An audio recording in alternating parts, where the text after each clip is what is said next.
Welcome to Behind the Muscle podcast. Today's guest is an IFBB pro bodybuilder. Today's guest is Dougie Flexx. Doug, welcome to the podcast. Thank you very, very much. I appreciate you having me on. For sure, Doug. So I kind of like to start each conversation by asking my guests the same two questions. So the first question I have for you is, who are a few of your favorite bodybuilders of all time? Man, there's quite a few, man. My favorite that I like to watch, and he was actually at the Toronto Pro. I didn't want to bother him or interrupt him while he was speaking to somebody else. And then I also was getting my mind ready for prejudging Sean Ray. Sean Ray is one of my favorite bodybuilders of all time. I love Flex Wheeler, Franco Colombo, and I mean, I'd have to say Ronnie Coleman too. He's actually somebody who, when my dad used to tell me back in high school and in college that I should consider bodybuilding, he was like the biggest bodybuilder at the time. He was like one of the few people I knew. Very cool, man. I love that. So tell me, Doug, at what age did you start lifting weights, and why did you start lifting weights at that age? Well, I played football growing up, and I got introduced to weights when I was in middle school, but nothing too serious. So I worked out and I lift weights in high school and in college. But when I got done playing college football, I kind of wanted to just take a break from everything. I felt like I had been, I didn't have fun as a young man. So I didn't touch a weight from the time I was 20 years old until I was 26. Then I got back into weight training when I was about 26, 27, around the time my daughter was born. And I haven't stopped since. Very cool, man. We're going to unpack your story a little bit more. So before we kind of get to the latter part of your story, talk to me a little bit about your childhood, your upbringing. Where did you grow up? Talk about maybe some positive influences in your life when you're younger. Mhm. Talk about the sports that you played up to about high school, and then we'll move on from there. Okay. Sweet. Fun fact, I was born in Honolulu, Hawaii.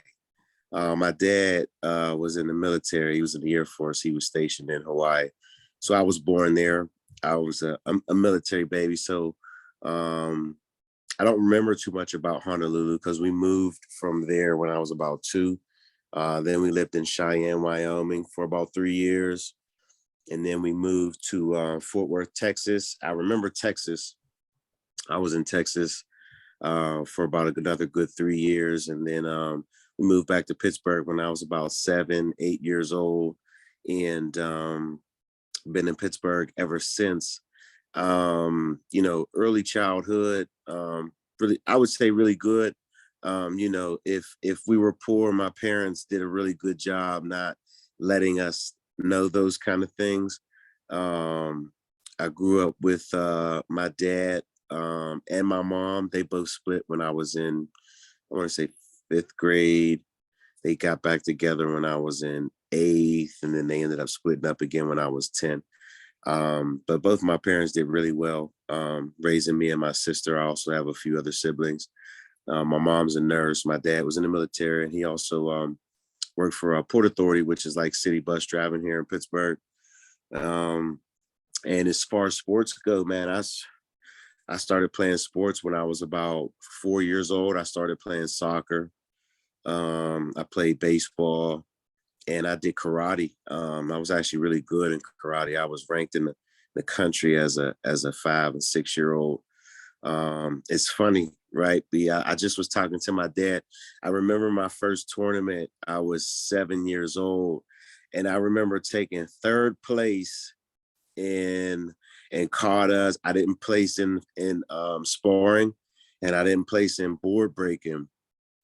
And I remember getting that 3rd place plaque and not liking the feeling. It's funny to think about it now as an adult, because I can remember looking at that plaque and seeing 3rd place, and I didn't like it. And I told my dad, I'm like, man, how do I get 1st place? And my dad said, you got to practice more. You don't practice at all. You just You just go to karate. You don't practice your katas at home, you know. So I started practicing. I would practice at home. And I started to be more proactive with my karate coach and asking if I could break boards more, and just, you know, I really wanted to, whatever I do, I want to be good at it. I remember that from the moment I started playing anything and anything that I did, I just wanted to be good at it. So I was really good at karate. And then when we moved to Pittsburgh, I fell in love with football. And I used to watch my dad play flag football and look at his high school football pictures and stuff. And, you know, I really wanted to play football. So my parents signed me up for football. I wasn't good. You know, I didn't understand the physicality of the sport. And then I also didn't understand too that Pittsburgh has a very rich history in football. So a lot of the kids I were playing with took football serious. I was young. I didn't really understand it. But I remember every year I got better at playing football. And you know, once I started playing football, the only other sports that I really would participate in would be like wrestling. I play a little bit of basketball. I played baseball up until about middle school, high school, but football was life. You know what I mean? For me. And then, you know, getting older and being in the Pittsburgh area and all the other kids, you know, we all strived and wanted to play NFL football. You know, you grew up in Pittsburgh, you're watching Dan Marino, Joe Montana, Tony Dorsett, you know, LeVar Arrington. I mean, there's a list as long as I can't tell you of athletes that played football from the Pittsburgh area. And I was fortunate enough in high school to play with quite a few guys that ended up actually playing professional football. And the high school I went to, Woodland Hills, here in Pittsburgh, was a powerhouse in football back when I was in high school. And we were ranked number 3 in the country when I played. I remember that transition from, I grew up in a rough neighborhood called Wilkinsburg here in Pittsburgh. And I remember my dad wanting to get me out of the area. Because a lot of things I was getting involved in as a 7th grader, my dad was like, I think I got to get you out of here. And him putting me in the Woodland Hills was one of the best decisions in my life. You know, it kind of changed my trajectory as a young man. I started hanging out with kids that wanted to go to college, wanted to play football, you know, and were into other things and being ambitious. So then I wanted those same things. And high school was very, very fun for me. It was where I learned about, you know, having a championship mentality and work ethic, also perseverance, and endurance. You know, to achieve, you must endure. It's a quote that I still say to this day, and I utilize. It's a quote we used to touch every day before we went out for practice and for football games. So a lot of things that I've learned and have been instilled in me come from high school football. I love that, man. That's really cool that you had, you know, some very positive influences when you're younger. So let's talk about college. And I want to get to the point too, because I was reading one of your posts on Instagram, just this transformation that you went through from about, you know, like getting actually expelled from college in 2007 and then all of that. But before we get to that, I want to get to that because that's a huge part of your story. And I know that's really going to touch a lot of people that are going to watch and listen to this. But talk about going to college, playing football in college. What was that experience like, Doug?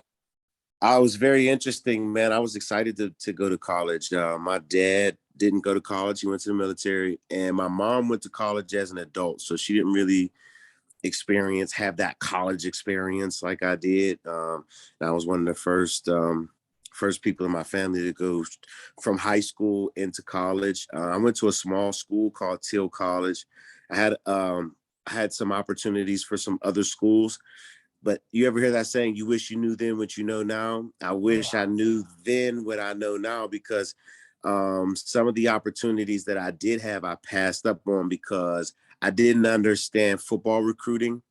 And there were some bigger schools that I could have went to that opted to give me a partial scholarship or wanted me to walk on because of my size.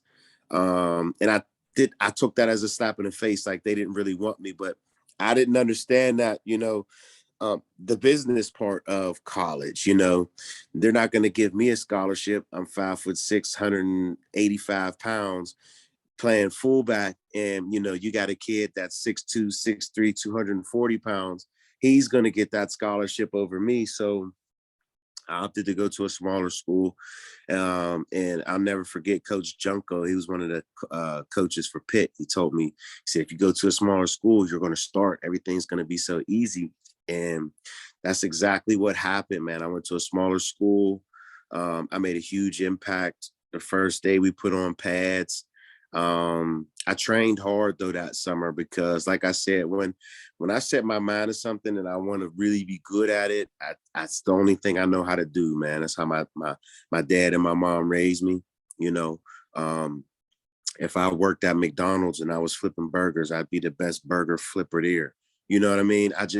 That's just like with everything that I do, I really want to be good at it. So when I got into college, I was very serious about it. And then when I got it, I made a huge impression. I became a starter literally after the first day of camp. I remember because I was kind of small, they had me 8th on the depth chart that first week in camp. And I was supposed to be playing running back, but they ended up moving me back to fullback, and then they put me last on the depth chart. And I remember the first week of camp, we didn't have pads, and I went to college with my cousin Marcus, and I remember telling him how angry I was because they moved my position, and then they put me last on the depth chart. So I remember telling him, I'm not talking to nobody but you until we put pads on. And then when we put the pads on, they're going to see, what type of caliber player I am. And I remember the first day of pads, we had the pads on, we running around. At the end of practice, we did Oklahoma drills. So the coaches are, everybody's standing around. They're like, who wants to go first? I said, me. I took the ball off my coach. And one of the starting linebackers stood up there. I ran him clean over. And when I did that, the whole practice shifted. Everybody was excited. A lot of people couldn't believe it. And then the other starting linebacker saw it and felt that he wanted to challenge me, and I ran him over too. So 2 of the starting linebackers on the team, I just chewed them up like bubblegum,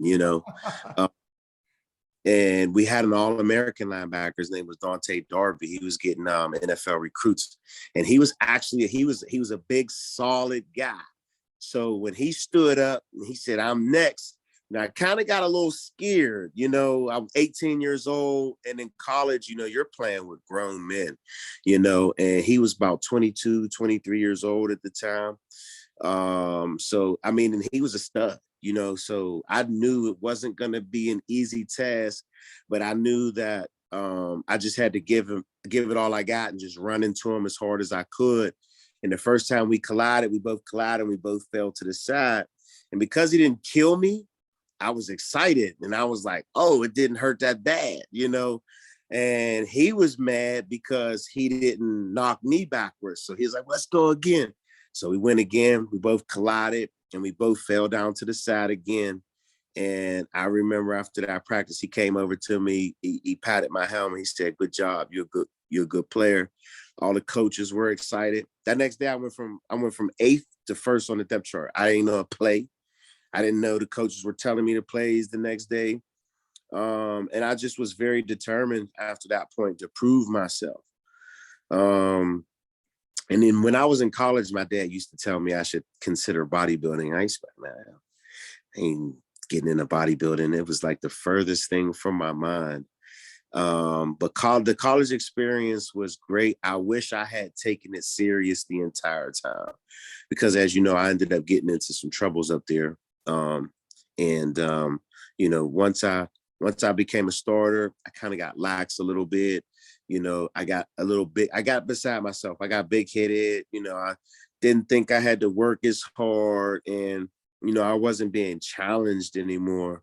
And that kind of worked against me. So talk to me a little bit about that mindset shift then, Doug, because, you had some very positive influences, like when you're in high school and you're talking about, to achieve, you must endure. And you had this mindset when you went to college, like you trained very hard that summer going in, and then you earned your spot on the football team. What was that shift then in your mindset from like, kind of like that positive and just grinding to like, man, like I'm just going to kind of let my guard down a little bit and just kind of chill and go with the flow? Was it because, you earned your spot and you didn't think you had to work as hard? What was that shift? And just touch on that, please, for a minute. Yeah, it was. And, I, I'm glad that those things happen, especially at an earlier age, because now I understand what I did wrong. It's like you said, I let my guard down. I felt like I arrived. And I didn't have that hunger anymore. I didn't have that want to continue to be one of the greatest football players that ever came out of Teal, which I could have been. And I started getting involved in other activities, um, you know, um, things that I know I shouldn't have been getting myself involved in when I was in college, but I was young, naive, and that's not to make no excuses for anything that I did, but I understand that the environment that I came from and then being in the area that I was in, I kind of saw an opportunity that I could take advantage of, and I lost sight of what I was really in school for. So my mind shifted from um, what I should have been pushing towards to something that really had nothing to do with me being up there. Right. Makes sense. So talk to me then about that, the post that you put on your Instagram a while back about getting expelled from college. Talk about that a little bit. Obviously, you weren't in a good place mentally Mhm. and physically. And then let's talk about how, weights really came into your life and how you Mhm. began to, step into the bodybuilding experience. It's funny, man, because I can vividly remember those feelings and emotions back when I was in school. When I was in college, I got involved with selling drugs and running around with the wrong crowd. I thought I was untouchable.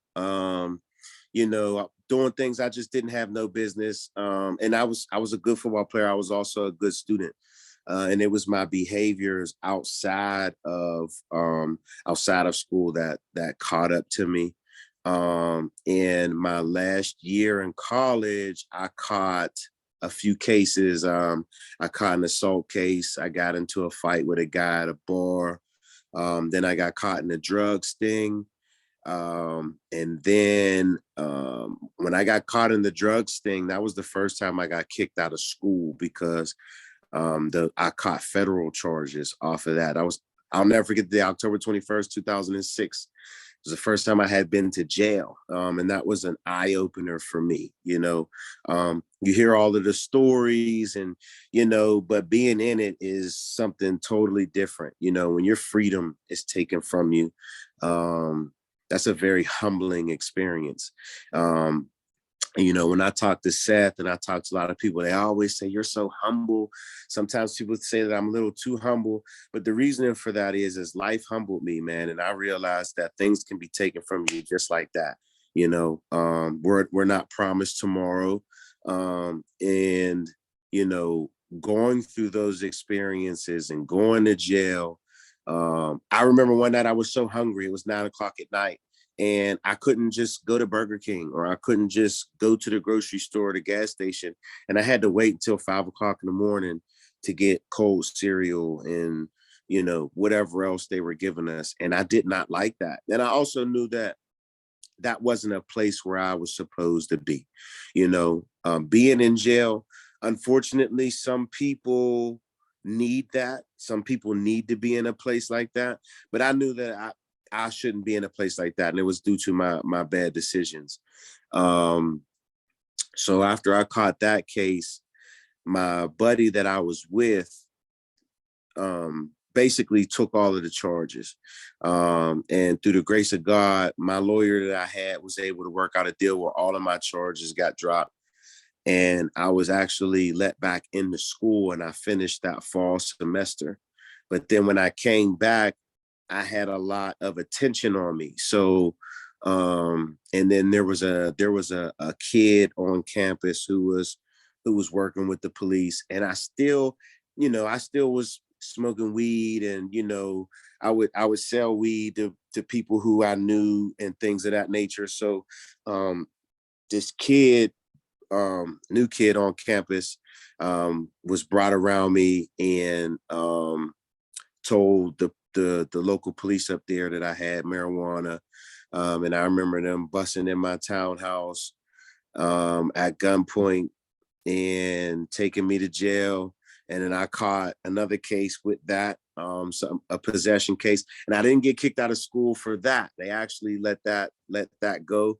So I came back into school, but when I knew the kid that did it, this was the one time I lost my emotions when I saw him. And he went, obviously told the police that I threatened his life. So then I went on a run for a couple of weeks because I didn't want to go back to jail. And my lawyer was actually one of my professors. He knew what kind of kid I was. He knew I wasn't a bad kid. I made some bad decisions. And he was able to work it out with the DA up there and the police that, I turned myself in. And I just had to go back to Pittsburgh. And that was February 1st, 2007. I was supposed to graduate college May 2007. And that was very difficult for me. I can't say I worked hard in college, only because I didn't do everything necessary to keep me there. Like I said, grades were never an issue. I would have graduated if I didn't get into that trouble and I caught criminal charges.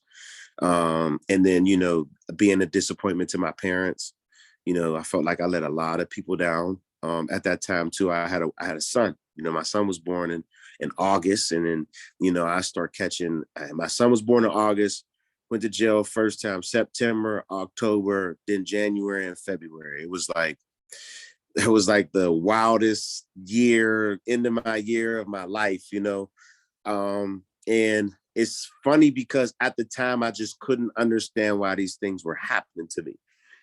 And looking back, I went through all of those experiences for one, so that my son doesn't go through them. And I got that college experience so that I can break those things down for my son. I can teach him what to look out for whenever he's going into college, to be able to give him a heads up on what he's going to deal with and what to stay away from. But I went through a very long depression after that. I was in a dark place, mentally, physically. I drank a lot. I partied a lot.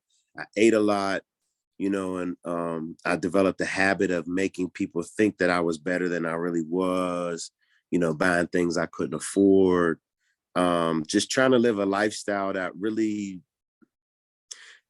nobody really cared, trying to impress people that don't even matter at the end of the day, to make people think that, I was doing better. But it was a struggle, man, being in jail and then being kicked out of school. My mom and my dad worked really hard to raise a upstanding, a good young man. And for me to make those decisions, I really felt like I tainted my last name.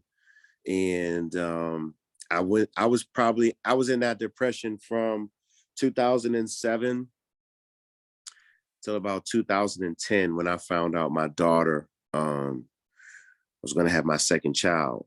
And I was just going through life on cruise control at that point. I didn't touch a weight, and I partied every weekend, masking, my feelings with liquor and food and, drugs, and just was in a really bad place, man. And I'm thankful for my wife, man, because she stayed with me during that time. And, And I always say if she had left me during that time, I wouldn't even have held a grudge or been mad at her for that, because, I wasn't a man. I was trying to figure out my way. And it was very difficult. And it's just weird how things happen, because after being in that depression for a while, I couldn't find a good job. It just seemed like my life was in a rut. I was in a place that I didn't feel like I could get out. It was like the Twilight Zone, you know. Opportunities weren't presenting themselves. And then one time I remember I did end up getting a job that was, I think it was paying like $13 an hour at the time. And I remember being excited because I'm like, man, that's pretty good money. I can do good there. And I remember my fourth day in training, getting called out of that training and them telling me they got my criminal background check and they let me go. I had to turn in my stuff. And I remember sitting in my car just crying, calling my mom, and just, not understanding why things were happening to me. And then, what am I going to do with my life? Where am I headed? And shortly before I found out my daughter was born, I started to tell myself I have to stop pointing the finger at people, and I need to give myself a gut check, and I need to check myself and learn how to start thinking positive and being positive, even when bad things happen. And I remember when my wife's like, she told me, she's like, I'm pregnant. And I just remember that fear of having another kid. And at the time, I could barely take care of my one. You know what I mean? And it really seemed like the world was caving in. I'm like, there's no way I could take care of another kid. I remember being deathly afraid. Like, there's no way. Like, there's no way I can have another kid. And I remember just telling myself that I need to change. I got to change something. I have to do something. And I told my wife, I'm going to start going to the gym. And at the time, I was a football player. I didn't know how to work out for real. I didn't know anything about lifting weights other than football workouts, bench press, squat, power cleans, and things like that. And I remember my wife thinking I was nuts because I was going to go to the gym at 5 a.m. But I just knew that I was staying up too late. I was eating late. And a buddy of mine I had met a few years prior to that, working with an insurance company, my boy Simon Arias. I remember he used to go to the gym in the morning at 5. And there were other successful people that I knew that got up early in the morning. So I was like, let me try it. I'm like, I ain't got nothing to lose. You know what I'm saying? I ain't got nothing else to do. So I started getting up early in the morning and going to the gym. And I literally, the rest is history, man. Once I started doing that, I had some friends that said I was crazy. I had some friends that started to come with me. And one of my other friends, he ended up landing his dream job as a state trooper, and things really started to shift for me in my entire life. My relationships, my finances, my job, you know what I mean? Just things just started to really pick up for me. And I equated me working out and weight training to that. So there was no way I was going to stop, That's beautiful, Doug. So talk to me then about how bodybuilding came into your life and how you were introduced to it. And then let's start unpacking, competing in your first competition, and then just unfold that for us, please. Yeah, man. As I mentioned before, my dad has always been the one since I can remember in high school. He's always said, man, you should think about bodybuilding. And I used to be like, man, you're crazy, man. Because you see the magazines and you see these guys and you're just like, man, I can't do that, and after lifting weight training for a few years, I started to get kind of bored with it. I'm like, and you know how I said, when I got into college, when I don't feel like I'm being challenged, I can get bored with things and then I can get into other things. And I know this about myself. So when I started to get bored with it, I started to consider it. And it was weird because one day when I was at work, my dad didn't even tell me. He just like, hey man, you got some time after work? I want to take you to go see a movie. I was like, all right, I ain't think nothing of it. I hang out with my dad all the time. So it was like, all right, cool. I'll go watch a movie with you. I didn't know he was taking me to go see a Generation Iron. I didn't even know there was a bodybuilding movie. Like, never knew, never heard of it. And we went to the movies to go watch it. And I just remember being so intrigued and then learning the culture of the sport, you know, watching Phil Heath, Kai Green, Dennis Wolf, Branch Warren, Johnny O. Jackson. I'm watching all of these guys. And I just was like, you know, this is really interesting, you know, the amount of work that goes into it, the daily attention you have to have when you're training, your meals and things of that nature.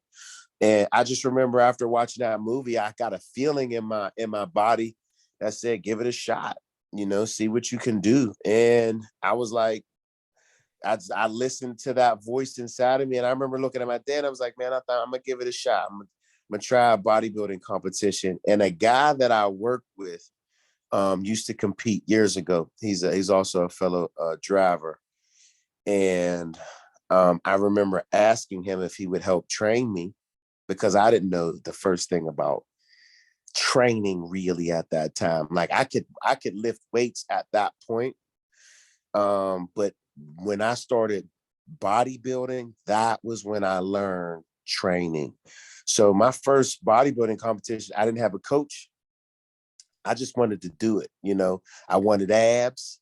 I knew if I wanted the body that I wanted, I was going to have to do something I never did before. So I was like, all right, that's it. And I also, after watching that movie, I understand the sport and I respect the sport. So I gave myself a year. I picked a show, which is funny because I didn't know it was one of the biggest shows in Pittsburgh, because I didn't know anything about the bodybuilding circuit, but I knew there was the Pittsburgh Championships, and I said, I'm going to do the Pittsburgh Championships. And I trained for an entire year for that show. And I remember a lot of people were like curious, like, why did you pick the Pittsburgh to be your first show? And I'm like, I don't know any other bodybuilding competitions, you know? So I trained for it and I took second place in the novice division in my first show. So, you know, I had achieved something that I wasn't sure I could do. And I was hooked at that point. I was like, I think I like this, you know? And I had just started a new job where I'm at now with Port Authority. And I had just got married, and then we ended up buying a house. So the following year in 2016, I was prepping to compete, but the stress of buying a house and finances and things of that nature, I couldn't do it. So I was kind of bummed.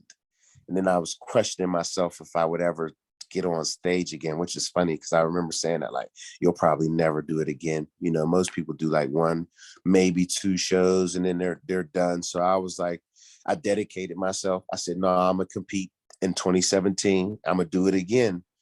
And my first show, I didn't know that I could compete in the open and the closed divisions because I didn't know nothing about them. I thought you had to be a pro to compete in those divisions. I didn't know everything was amateur.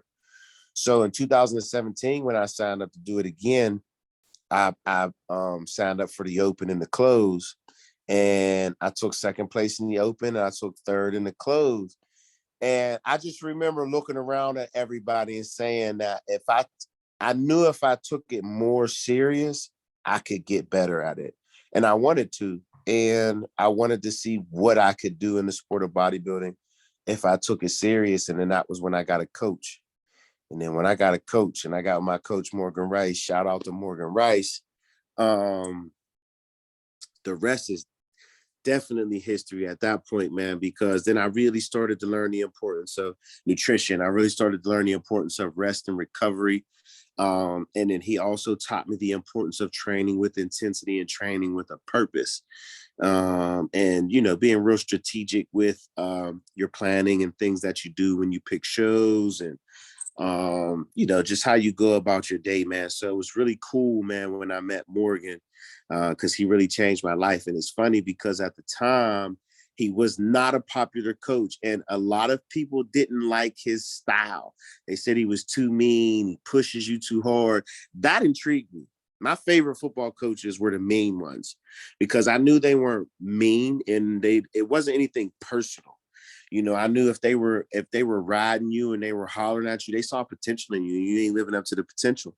And I think that goes back to me having a dad that was in the military, because my dad always, you know, played mind games with me and always taught me to just be mentally tough. Don't let things break you, you know? So I never got rattled when I get hollered at or anything of that nature. I like that, you know, I need to be pushed. I need to be challenged, you know?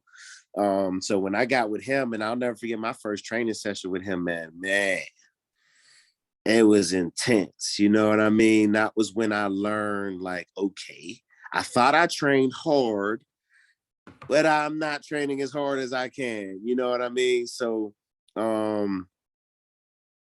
you know, and then, you know, over time, I just started learning more. I won my first show when I got my coach. And the funny thing is too, I was going to do my third show without a coach, and I started to panic a bit. And my buddy Mike Huddy told me that I should reach out to Morgan. So I reached out to him. He tells me to come in, and so I could pose for him. He poses for me, and I'm looking at him like, man, this dude's big as hell. Like, you know, I'm like, sheesh, he's ripped. You know, he's like 250 pounds. And then, you know, I take my clothes off and I pose, and he's shaking his head. He says, I got some good news and I got some bad news. I said, what's that? He said, well, I told him to give me the bad news first. And he said, the bad news is we're doing the same show. I immediately, my heart hit my nuts, because I've heard horror stories of, you know, people letting coaches coach them who compete and things of that nature. So I'm just like, damn. And then I'm like, man, he's big as hell. There's no way I'm going to beat this dude. You know what I mean? And then he says, but the good news is you'll probably beat me. And it threw me back for a minute. I'm like, wait a minute. I'm gonna beat you. There's no way I could beat you. And then he starts speaking to me in bodybuilding language, like, dude, your lat insertions, and you know, he's talking to me about my body parts, and I'm just like, man, I don't know what this dude's talking about, but I'm like, I paid you, so we're gonna roll with it. And I remember him also telling me that day, he said, I don't want you to do no cardio or do no weight training until the following Wednesday. It was on a Saturday. So then I'm really like, oh, this dude's trying to screw me over. You know what I mean? And I didn't understand things that he did. So he explained to me, he was like, your legs are inflamed. You've been doing cardio for, you know, 16 plus weeks. It's like your body needs a break. And I'm like, man, I'm questioning him, you know, and he was like, you got to promise me, Doug, you got to trust me. And I don't trust people. It takes a lot for me to trust people. So I was just like, in my mind, I'm like, I paid you. I got to trust you. I got to do what you tell me to do, because what was the point of me paying you if I'm going to do my own thing, you know? Then he sends me my food. And I text him like, dude, I'm going to get fat. Like, you're giving me more food than I was already eating. And he laughs and he says, Doug, you're going to be fine. He said, just, you got to trust me. He said, and you got to keep it 100 with me on the meals. He said, you're going to be fine. So I was like, all right, you know, I'm trusting him. 2 weeks go by, and I swear my body like changed instantly, like within those 2 weeks. And, you know, I remember him telling me after a training session one day, he's like, I want you to go get a steak hoagie. I want you to Rice Krispie treat with it. And I'm like, really? You know, and because I'm not familiar with the sport, I'm not familiar with nutrition and things of that nature. I'm in my mind, I'm questioning, like, what are these? Why does he have me eat these things like this? And he says, after you eat it, I want you to pose for me in an hour. And I remember maybe about 20, 30 minutes after I ate it, veins started popping out from everywhere in my body. I'm just like, what the heck is going on? You know what I mean? And we go to the show day, and he wins the super heavies. I win the light heavies, and we battle it out in the overall, and I won. And I remember crying because, you know, I had never won anything like that before. You know, bodybuilding is an individual sport, and everything is all on you. And I just remember that feeling that I can't explain. You know, when you win a bodybuilding competition, man, it's like euphoria. You know, it's like You know, aren't too many things, in my opinion, that are greater than that. You know, I'd say, you know, the birth of my son, the birth of my daughter, the day I got married, winning a bodybuilding competition. You know what I mean? Like those things like are at the top of my list, man. So, you know, I won the 2018 NPC Elite Classic. And then I remember sending him my goals, you know, because at that point, my goal was to turn pro. So I sent him my goals for 2019, and I said I wanted to win the West Virginia, win the Pittsburgh, and win the USAs. And I remember he texted me back. He said, those are some pretty lofty goals, Doug. He said, I ain't telling you can't do it, but, you know, it's going to be a lot of work. So I won the West Virginia, and we did the Pittsburgh. We kind of figured I wasn't going to do the Pittsburgh because then I started to not think that I was ready enough for that show again. But one of the promoters, Gary Udit, was at West Virginia, and he saw me. He was like, oh, you got to do the Pittsburgh. Where's Morgan? I'm talking to Morgan. So we ended up doing the Pittsburgh, and I'm glad that I did the Pittsburgh because it was a blessing in disguise. I was on a high from winning the West Virginia. My confidence level was high. You know, I don't want to say I felt like I was going to walk in there and win it, but you couldn't tell me I wasn't going to win it, you know. So we did the Pittsburgh, and I took second place in my class again for the third time that I've done the Pittsburgh. And I just remember feeling so empty. And, you know, it was what I needed, though. I needed that humble pie, you know. I remember my wife and my kids, they gave me that look after, like, they didn't know what to say to me. They just were like, you know, they were stuck. And I'm like, it's cool, you know. And I also want my kids to know that, man, you're not going to win all the time. You know, sometimes you're going to lose. And it's not about what happens to you. It's about how you respond to it. So I made everybody feel comfortable, even though inside I was hurt. You know.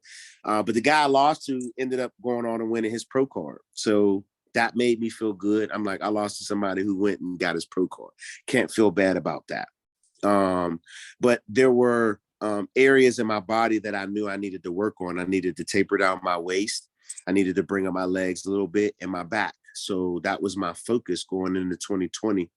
And I was going to do the Pittsburgh again, and I was going to try to shoot for my first national because I had never did a national before. I qualified for them, but I didn't want to waste my time. I know when you step on that national stage, that's like in the amateur level, you gotta come with it. That's the elite of the elite. Everybody's trying to get their pro cards. You can't have any flaws. So my goal was to, you know, step on that pro stage in 2020. Then COVID happened. So I'm in middle of prep. They canceled the Pittsburgh. I remember a lot of bodybuilders were like, well, I'm gonna just wait till next year. They keep canceling shows. And once I start something, I have to finish it. So my coach is like, what do you want to do? You want to just shut it down and wait till next year? I said, no. I said, I don't care where I got to go in the country. I'm getting on somebody's stage. I'm going to stay in prep, and I'm going to prep until we figure something out. We find something out. And then there was a show in New Jersey I was going to do. And then I found a show in Georgia, the Georgia State Championships. And I had some family down in Georgia. So I told my coach, I'll drive down to Georgia and I'll do the Georgia Open. And, you know, hopefully I do well there. If I do well there, then I'll give the Nationals a crack. So I made all the adjustments that I needed. I went down to Georgia and I won the Georgia Open. I beat their Mr. Georgia. And then I came back home to Pittsburgh, and North Americans was on up and running. And 6 weeks after that, I went to North Americans and I won my pro card in my first national. I won as a Masters, the 35 and over. And I signed up to do the Open. So once I won my Masters, I could have just elected to go home. I won my pro card, but I paid for the Open. So I wanted to see what I could do against the young guys. And sure enough, man, I ended up winning the Open as well. And then in the overall, I took third. I got my pro card with Nick Walker and Marty Fitzwater. And I was huge fans of those guys before I even got to meet them, you know, which is crazy for me because I had been watching those two for so long. So for me to get my pro card with them, And now me and Marty are teammates with Axe and Sledge, and I've developed a good relationship with Nick Walker, man. It's like so surreal. You know what I mean? And, you know, earning my pro card was like, at the time, that was like the best feeling ever, you know, because I know a lot of people, it's hard to win your pro card. You know, a lot of people, it takes years, and some people, unfortunately, don't ever get their pro card, you know. So I was extremely excited, and I wasn't sure if I wanted to compete as a pro because I understand the demand to compete as a pro is. And, you know, I got a full-time job. I got a family, you know, both my kids are very active in sports and things of that nature. So I wasn't sure if I could hack it, you know, at that level, but I wanted to try. And I had my eyes set on the Japan Pro. I wanted to take some time after I won my national, let my body grow a bit, be human for a little bit. You know, after prepping for so long in 2020, I knew I needed some time to just let my body rebound and relax and give myself some time to grow. So I wanted to do a show late in 2021. And I wanted to go to Japan because I've never been out of the country. I was going to, you know, do my first show out of the country. I'm real big in stepping outside of my comfort zone now and doing things that I'm afraid of. You know, my new YouTube series is called Faith Over Fear, where I'm just, you know, living my life with no regrets and, you know, going after those things that I really want. And then I ended up not picking the Japan because they had so much COVID stuff going on. They hadn't picked a venue, and I had a representative over there that told me she didn't want me to book everything, and then they wound up canceling the show because she said you wouldn't even want to be over there for a vacation right now. You know, it's just not a good time to be over there. So when I started looking for shows that I could possibly do, it was crazy because I saw the Toronto Pro and I'm like, that's normally in the summertime, but they didn't have it in 2020. So they scheduled it for the end of 2021. So I emailed the promoter. I'm like, is this real? Like, you guys are having the Toronto Pro in December? And he said, yeah. I said, well, I want to come up. He said, we'd love to have you. And, you know, he told me I just had to have my my vaccination card, and the show was up and running. And, you know, I didn't have any expectations of winning that show. I wanted to crack the top 5 and look like I belong, make first call outs and look like I belong, because I know how the sport goes. You know, there's always areas that we need to work on. You never know who's going to show up at the show. So, you know, I would have been happy with first call out finish, you know, top three finish. And just the circumstances that I was under up there too. You know, my wife wasn't able to come because she wasn't considered fully vaccinated. She had to have her second COVID shot 14 days before entering the country. So I literally went into Canada by myself. And let me tell you, bro, I was scared as hell. You know, I'd never been anywhere like that by myself. You know, I typically always have one person with me. So that was very challenging, especially mentally, man. You know, I struggle with anxiety. I started therapy just this past year. And sometimes when the pressure and the moment is you know, present, my mind can just go everywhere, you know. And I really wanted my wife to be there with me. So on Saturday, when there was really nothing for me to do until about 7 o'clock, my anxiety really just started just messing with me. And I started questioning myself. I was doubting myself, looking myself in the mirror, like, do I even look good enough? Am I ready? You know, I'm like, these are professionals, you know, these aren't just, you know, regular bodybuilders. A lot of these guys, this is all they do. They don't have jobs. Most of them don't have kids. You know, this is what they do. So, you know, and this, everything, all this stuff is just running through my mind. And I remember my you know, I text my coach and I'm talking to him like, I'm nervous, you know, and he sent me a sound bite of Teddy Atlas talking to a boxer. And then my son texted me, man. And when my son texted me and basically gave me some words of encouragement, you know, and said, man, you got to let those people know what corners do, man. It kind of like helped me snap out of my anxiety. And I said, I need to find a gym. A gym will relax me. I'll calm down a bit. And I forgot Pure Muscle and Fitness was in Canada. You know what I mean? I see it all the time in my search. I see the one head trainer there all the time with the tattoos in his head.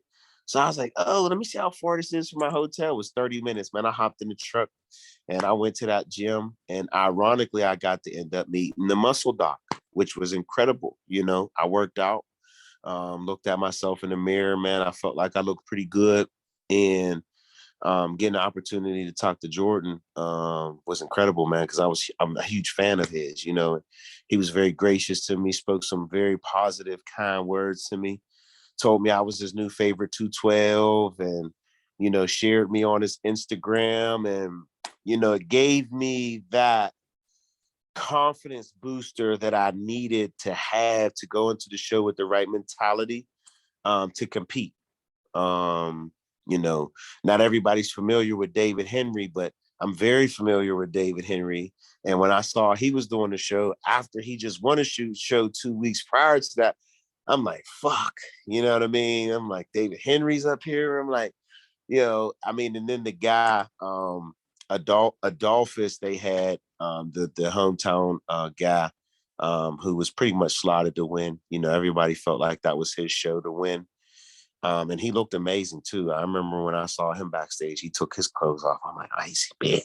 He's a big guy. You know what I mean? But I had to stay poised, and I knew all I had to do was control what I could control. Go out there and just pose my ass off.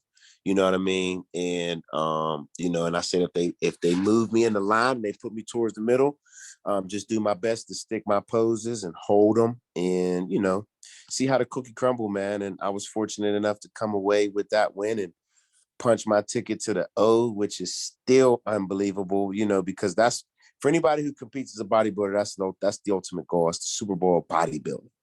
You know what I mean? And I remember watching Generation Iron and watching these guys, and that was their goal. You know, so for me to be able to say that I'm going to be able to compete in the 2022 Mr. Olympia competition is like insane, surreal. You know what I'm saying? But you know, especially for me to be able to call my dad and share that with him, you know, and my dad hasn't watched me compete since 2017. Because he watched me compete in 2019 when I won the West Virginia and the Pittsburgh.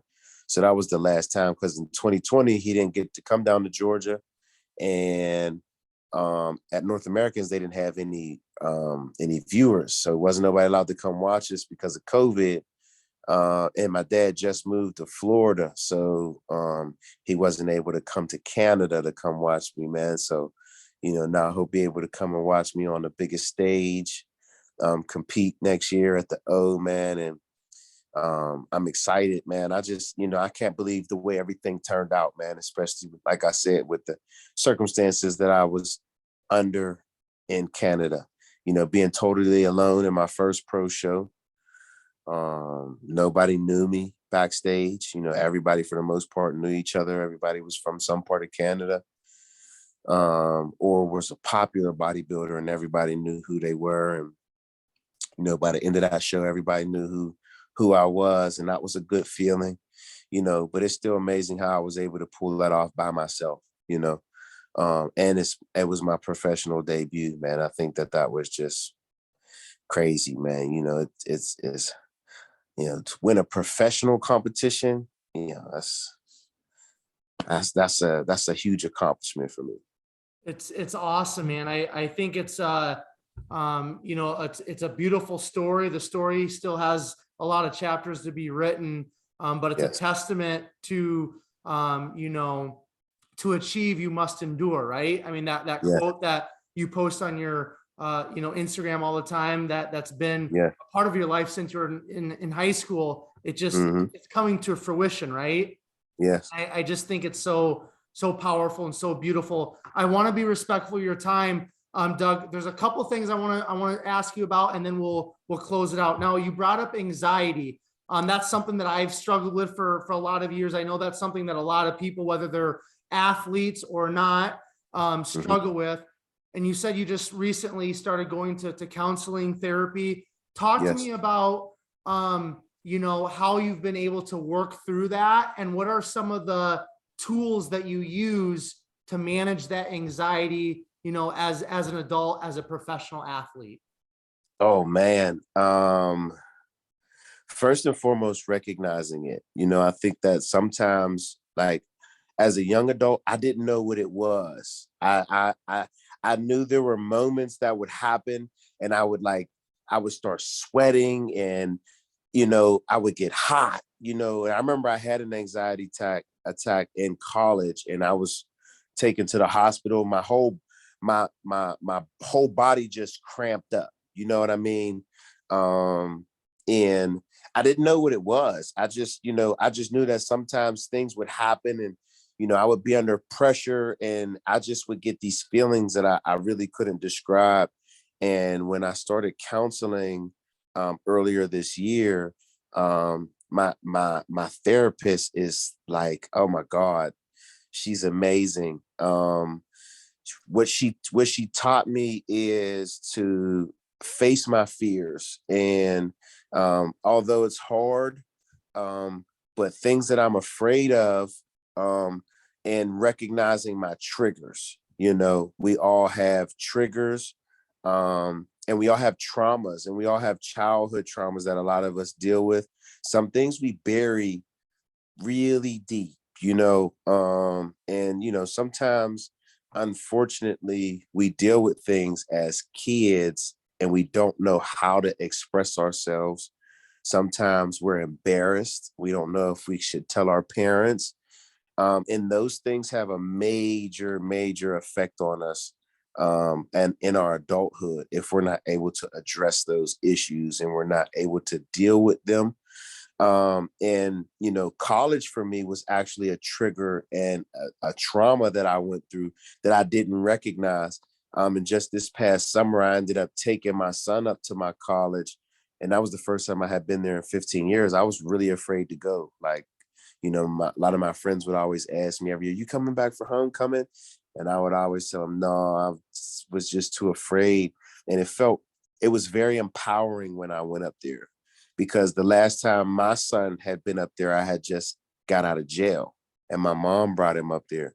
And my son's 15 now, so he is learning and experiencing things as a young adult. And I want him to understand that, you know, I went through a lot of things so that he doesn't have to. And I'll fight tooth and nail to keep him on that straight path, you know. So I had to be transparent with him and talk to him about a lot of things that I went through. And I'm glad that I did, because it's definitely made a huge difference in his mannerisms and his behavior.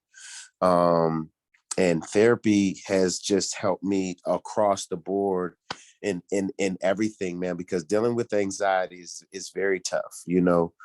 It doesn't go away, because there's always things that happen that trigger our anxiety. And me being up in Canada by myself, not having anything to do, nobody to comfort me, nobody to help me calm down, I knew that the gym would help me in my anxiety. So, you know, working out for me is a lot more than just wanting to look a certain way. It actually helps me utilize my energy in a way that when I'm done training, you know, I'm typically like, I'm tired, a good tired. If I'm angry, I'm no longer angry anymore. You know, I don't need to smoke a joint or anything like that. And I don't knock anybody who smokes marijuana or anything like that. I don't think there's anything wrong with that. But, you know, sometimes we'll do other things that don't address the anxiety, which is what we need to learn how to do. And most of the time, from what I've learned from my therapist, is it's a childhood trauma or a teenage trauma, something that is triggering that anxiety, and it's not easy to find and figure out. But having a therapist, I mean, is, I think that whether you're going to have a good, if your life is good or bad, I think you should definitely, most people should have a therapist, somebody that they can talk to, and ask questions about. Our friends and our families have biases. So, when you talk to friends and family members, 9 times out of 10, they're going to give you the best information and advice that in their mind, but them knowing you and them maybe knowing your spouse, and they have a different relationship with your spouse, their loyalty is to you. So they're going to give you advice that may not necessarily be good advice because, they're looking at your situation from a different perspective. You know what I mean? So, for me, man, what has definitely helped with my anxiety is definitely having a therapist, and me learning how to recognize my triggers and address my traumas. Perfect, man. I really appreciate you touched on that, Doug. So the last thing that I want to talk to you about is your relationship with Seth Feroce, and then you are sponsored by Axe and Sledge. Talk to Mm-hmm. me about how you got connected with Seth.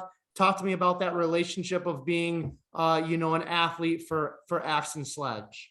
Oh man, Seth is my guy, man. You know what's so? I swear, man. I don't mean to say this like, because this is just so crazy to me. Like, my life has literally been like a movie, man. Like, seriously, man. Like, I found Seth Feroce on YouTube, and I didn't know he was from Pittsburgh originally. But I was gravitated towards him because he don't give a he says whatever's on his mind. And I love people like that, people with no filter. And he trained hard, and he used to train at a gym that I used to train out of here in Pittsburgh. So I would see his picture on the wall and things like that. And I used to watch him on YouTube. I used to put his YouTube on my phone, and I would watch him while I'm driving. I would watch his training videos, and I would go into the gym, and I would go through his training videos for myself.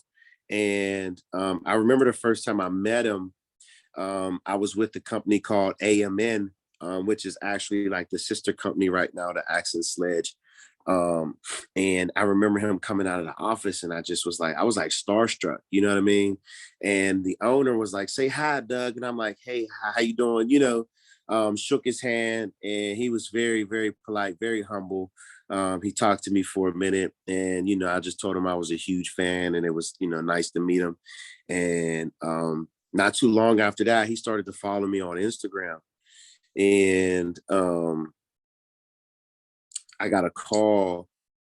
What was it? I got a call last year, and they asked me to come out to the new headquarters and the new gym to shoot a video. And I'm thinking I'm going out there to shoot a video for AMN, and I go out there, I shoot the video, and Seth comes in the room while I'm training. And I just remember, like, dag, this is crazy. You know what I mean? Like, I used to watch this guy all the time on YouTube. And now I'm like, I'm in his gym training, and after I was done training, man, they said they wanted to bring me on as an athlete. They pretty much like what I represent. They felt like I represent the company. They love my content, how I am with my family and my son, and they just felt like it was a good fit. And I was already pretty much using the products with Axe and Sledge, because me being a huge fan of him, I know that he's not a bullshitter, and I know that they were going to be good, high quality products, because when he was with the supplement company before he started his own, he always did supplement reviews, and he would tell you if he didn't like something, he would talk to you about the ingredients in the products, filler products, So I just was like, this is a guy, I can learn from. And so when he started his own company, I was like, you ain't have to sell me on it. I know you're not going to be affiliated with something that isn't legit, and some good high quality products, man. And then when I started trying everything, there's just so many flavors they have to choose from. So then when they brought me on, man, it was like a no brainer for me, man. I already loved the product. So I was excited. And then, being able to develop a closer relationship with him. I got to ride to New York with him a few months ago for the Natural Body Fit Expo. And we had some great conversations. He had me on the podcast after my win, you know what I mean? So that was pretty cool, man. And, man, I really love the guy. I love everybody at Expelled Sledge. I mean, I can't tell you how amazing the company is, how they treat all of our athletes, how they treat the employees there, man. It's really like a family atmosphere, man. And, I'm blessed and I'm fortunate to be in the position that I am right now. Amen, man. So, Doug, I want to just kind of wrap it up here. Before I kind of close this out, I just want to give you the platform to share any final thoughts, any final words that you would like to share, like to leave myself and the listeners. And then any shout outs, anything else that you would like to share before I close this out. The platform is yours. Sure. I'm 37 years old. I'll be 38 next week. Don't let your age be a handicap. Don't let people project their fears onto you. Whatever you want out of life, you have to go and get it. And that's pretty much the meaning behind my slogan and my brand. It's still hunting season. It's all about setting goals. And the Hunters Club is all about people who set goals. In life, setting goals are extremely important. When you say you want something, you can actually get it, but you need to lay out a plan for it to go and get it. And sometimes I get a lot of people who say, I think I'm too old, or I don't know. And it's like, don't question yourself. If you want something, go get it. Don't worry about how old you are. I didn't do my first bodybuilding competition until I was 31. So I just, to all of the listeners, thank you guys for listening. Really, really appreciate everybody who's, taking time out of their day to listen to me talk and ramble. That's pretty cool. Definitely want to shout out Expelled Sledge, my sponsor company, my coach, Morgan Rice. Shout out to the Hunters Club, all of my Hunters Club people. That's my fitness community, and all of my core Hunters Club members. Powerhouse Gym, CBC Fitness Gym. Those are my gyms that I train out of. I'm pretty sure there's a lot of people that I'm going to forget. Longevity Life, meal prep company. They just sent me some meals today, man. We're working out something with them, man, which is pretty cool. And that's pretty much it, man. Thank you for having me on, man. I really, really appreciate it. You're very welcome, Doug. Why don't you give the listeners your Instagram, so if they want to connect with you, they can find you on Instagram. Sure. You can find me on Instagram at Dougie Flexx Fit. You can also find me on TikTok at Dougie Flexx. Twitter, you can find me at Dougie Flexx Fit as well. Excellent. Doug, I want to just thank you so much for sharing your story, man, and giving all of us a little bit of your time today. It's greatly appreciated. Okay. Yes, sir. Thank you very much as well. For sure. And all of you who are tuning in to another episode of Behind the Muscle podcast, I just want to say thank you to you. If it wasn't for you, the podcast wouldn't exist. I greatly appreciate you guys supporting the podcast and continuing to just come back and listen and watch and be a part of Behind the Muscle podcast experience.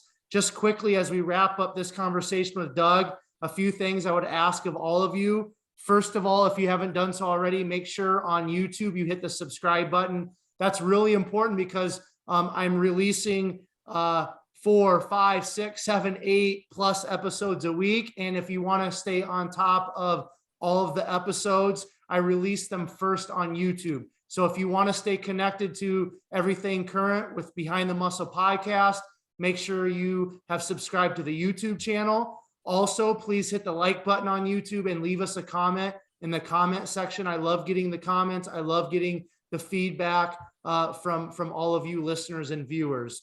And then one last favor I'd ask of all of you, take this episode of Behind the Muscle with Doug, share it on your Instagram stories. Make sure you please tag Behind the Muscle and also tag Doug so that we both know that you listened to this episode and you found great value in this episode specifically. And then finally, I will leave you all with this. Remember, behind the muscle, there's always a story. We'll catch you guys later. Yes, sir.